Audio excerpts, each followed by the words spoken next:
तो आज हम बात करेंगे स्टीफन हॉकिंग के उस आखिरी बहुत ही पावरफुल मैसेज के बारे में जो उन्होंने पूरी मानवता के लिए छोड़ा था। ये कहानी है उम्मीद की और पर्सपेक्टिव की, मतलब नजरिए की। अगर स्टीफन हॉकिंग की सोच को समझना है ना, तो सबसे पहले उनकी क्यूरियोसिटी को समझना होगा। देखिए, उन्होंने एक सवाल पूछा, एक ऐसा सवाल जिसने उनकी पूरी जिंदगी, उनके पूरे काम को एक दिशा दी। और वो सवाल था, जो आप देखते हैं उसे समझने की कोशिश करें और इस पर हैरान हो कि ये ब्रह्मांड आखिर है ही क्यों। बस यही एक सवाल, आप कह सकते हैं, उनकी पूरी यात्रा का मूल मंत्र बन गया। चलिए, उनकी कहानी की शुरुआत में चलते हैं।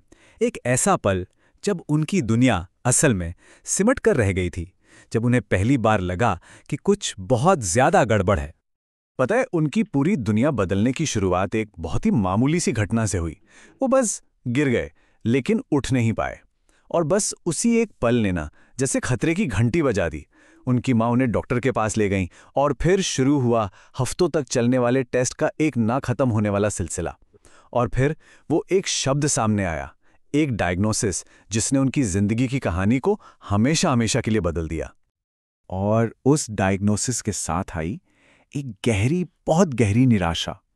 हॉकिंग ने खुद बताया था कि जिस डॉक्टर ने उनकी बीमारी का पता लगाया, उसने तो सीधे सीधे हाथ खड़े कर दिए, कह दिया कि अब कुछ नहीं हो सकता।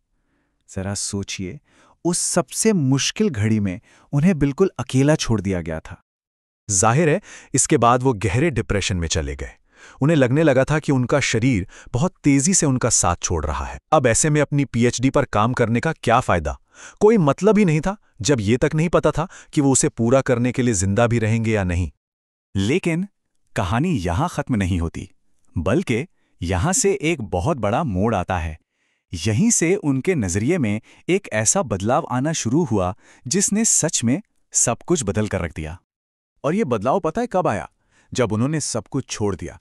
सारी उम्मीदें जीरो पर आ गईं।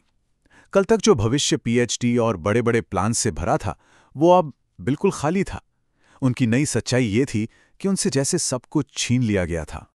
पर कमाल की बात यह है कि उसी जीरो में, उसी खालीपन में उन्हें एक नई रोशनी मिली। जैसा उन्होंने खुद कहा था, जब मेरी उम्मीदें जीरो हो गई तो हर नया दिन एक बोनस की तरह लगने लगा। सोचिए, जब खोने के लिए कुछ बचा ही नहीं, तो जो भी पल उनके पास था वो कितना कीमती हो गया होगा। और इस नए नजरिए को और भी ज्यादा ताकत मिली एक पर्सनल कनेक्शन से। जेन नाम की एक लड़की से उनकी सगाई हुई और इस रिश्ते ने उन्हें जीने का एक नया मकसद दिया, एक नई हिम्मत दी। और बस इसी नई उम्मीद ने उन्हें आगे बढ़ाया। अब उनका ध्यान अपनी शारीरिक सीमाओं से हटकर ब्रह्मांड की उस विशालता पर चला गया था। और ये नया नजरिया कितना बड़ा था, इसका अंदाजा लगाइए। उन्होंने अपना पूरा ध्यान यूनिवर्स पे लगा दिया, जहां एक या दो नहीं बल्कि अरबों, बिलियंस ऑफ गैलेक्सीज हैं। ये था उनके काम का स्केल, अपनी छोटी सी सिमटती हुई दुनिया से निकलकर उस अनंत की खोज।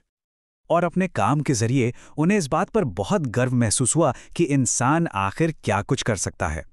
उन्होंने कहा, ये बात कि हम इंसान उन नियमों को समझने के इतने करीब आ गए हैं जो हमें और हमारे यूनिवर्स को चलाते हैं, ये अपने आप में एक बहुत बड़ी जीत है। और देखिए, उनका मैसेज सिर्फ थियरी तक ही सीमित नहीं था। ये मानवता के भविष्य के लिए एक जरूरी कॉल टू एक्शन भी था। वो मानते थे कि हमारा सर्वाइवल इस बात पे निर्भर करता है कि हम इस नाजुक से ग्रह से बाहर देखें। हमें स्पेस में जाना ही होगा। तो चलिए अब आते हैं उनकी उस आखिरी और सबसे सीधी सलाह पर। एक ऐसी सलाह जो उनके पूरे जीवन के अनुभव से निकली है और जो हम सबके लिए है। उनकी पूरी की पूरी सीख, आप कह सकते हैं, बस इसी एक सलाह में छिपी है। और ये सिर्फ एक सलाह नहीं, एक बहुत पावरफुल मेटाफर है। हमेशा याद रखें, ऊपर सितारों की तरफ देखें, अपने पैरों की तरफ नहीं। मतलब, अपनी मुश्किलों और सीमाओं पर फोकस करने के बजाय ब्रह्मांड की अनंत संभावनाओं को देखो। और आखिर में उन्होंने अपनी पूरी फिलॉसफी को हम सब के लिए एक सिंपल से गाइड में बदल दिया। सिर्फ 4 कदम जो कोई भी फॉलो कर सकता है। पहला, जो आप देखते हैं उसे समझने की कोशिश करें। दूसरा, हैरान हो कि ये सब कुछ है ही क्यों।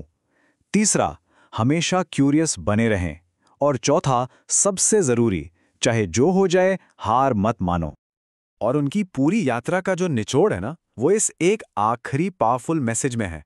यही उनकी विरासत है। जब तक जिंदगी है, तब तक उम्मीद है। शायद यही हॉकिंग का सबसे बड़ा सबक है कि हमारी परिस्थितियां कैसी हैं इससे फर्क नहीं पड़ता। फर्क इस बात से पड़ता है कि हमारा नजरिया क्या है। वही हमारी असली सच्चाई तय करता है।